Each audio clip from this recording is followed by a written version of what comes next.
That's what's trending today.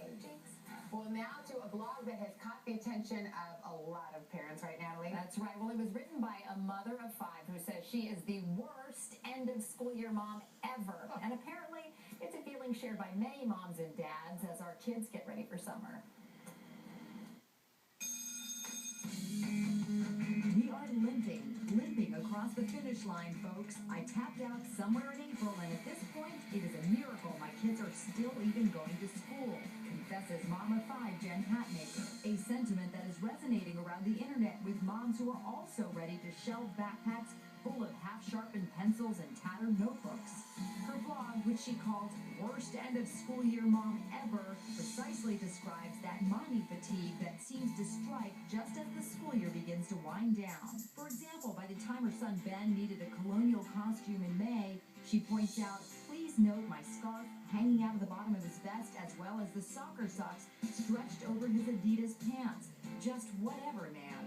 And with 5 days left in the school year, she unapologetically says that for son Caleb's school poster, quote, we yanked trash out of our actual trash can, glued it to a poster, and called it a day. Yet taking it all in stride, Hatmaker is quick to point out that we were awesome back in October. Don't you forget that. Dutifully and enthusiastically checking homework and making lunches.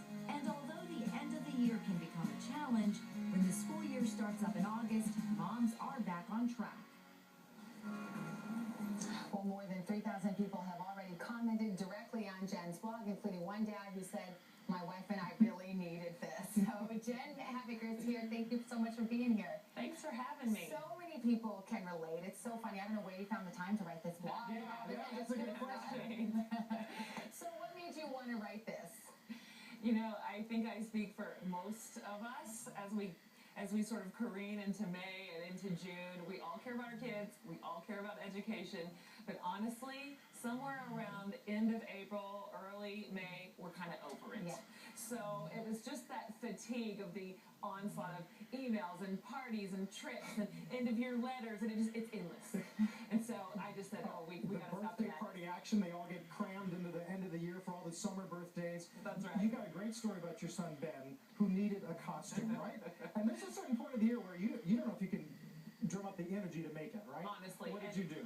To be fair, in our house, my husband is the costume parent. That's the division of labor we agreed on, and so he was out of town, so I already knew this was going to be a disaster. And this was the day before. I need to be Ben Franklin tomorrow.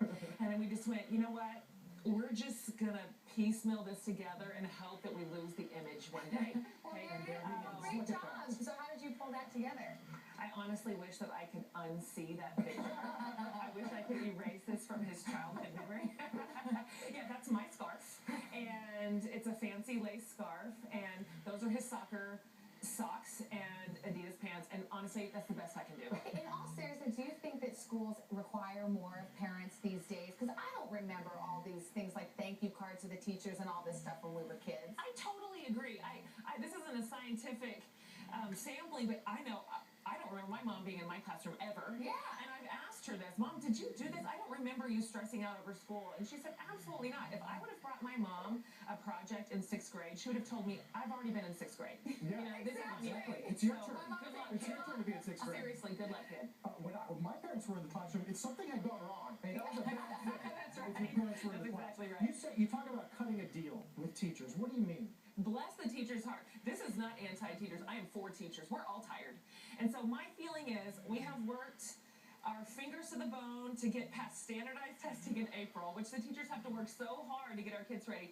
So my feeling is after April, we're done, everybody. Yeah. You're done, teachers. We don't care what you do. If you want to take recess all day long, we're cool. Before I let you go, I love what your husband said. He, quote, you don't have to do all that. Just blow it off. Isn't that cute? How'd that go over? Isn't that precious? Yeah, I'd like to live in that world a little bit. Bless his heart. Well, Jen Hatmaker, you gave us a laugh and some great perspective this morning. Thank you. Thank you. And a shout out to Gavin, Sydney, Caleb.